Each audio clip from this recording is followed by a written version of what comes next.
Intervertebral disc prolapse അല്ലെങ്കിൽ disk അകൽച്ചയെക്കുറിച്ചാണ് ഞാൻ ഇപ്പോൾ സംസാരിക്കുന്നത്.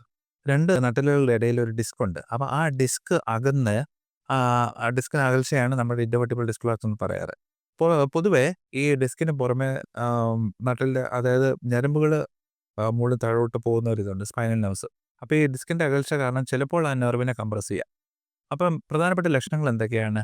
ചിലപ്പോൾ ഒരു വീഴ്ച കഴിഞ്ഞിട്ടാവാം. അല്ലെങ്കിൽ സ്പോണ്ടേനിയസ് ആയിട്ട് ഒരുപാട് കുനിയുന്നതുകൊണ്ടോ ഭാരം എടുക്കുന്നുണ്ടോ ഈ ഡിസ്ക് അകൽച്ച ഉണ്ടാവാം. അപ്പം ഒരു നടുവേദന അനുഭവപ്പെടുക, ക്രമേണ അത് പതുക്കെ പതുക്കെ വർദ്ധിച്ചു വരിക. പിന്നെ അതിനൊപ്പം ഈ നെർവ് കംപ്രഷൻ ഉണ്ടെങ്കിൽ കാലിലൂടെ അതായത് മുകളിൽ നിന്ന് നമ്മുടെ ബട്ടക്സിന്റെ അതിൽ കൂടെ താഴെ കൂടെ ഇങ്ങനെ കാലിന്റെ പുറകുവശം കൂടെ ഇങ്ങനെ റേഡിയേറ്റ് ചെയ്ത് താഴോട്ട് വരിക. അതിനെ സയാറ്റിക്ക എന്ന് നമ്മൾ പറയും. നെർവ് കംപ്രഷൻ ഉള്ള സമയത്താണ് അത് കൂടുതൽ അത് വരിക.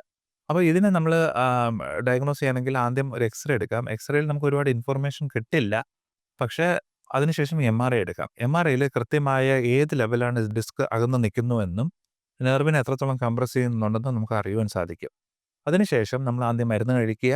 പിന്നെ ലോവർ ലംബാർ അതായത് ഏത് ലെവലിലാണ് ഡിസ്ക് അകന്ന് നിൽക്കുന്നത് ആ ലെവലിലെ മസിൽസിനെ നമ്മൾ സ്ട്രെങ്തൻ ചെയ്തെടുക്കണം.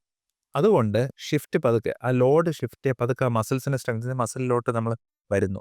അങ്ങനെ ക്രമേണ നമുക്ക് ആ ഒരു ബുദ്ധിമുട്ട് കുറയ്ക്കുവാൻ സാധിക്കും. ഡിസ്ക് അകന്ന് തന്നെ നിൽക്കുള്ളൂ.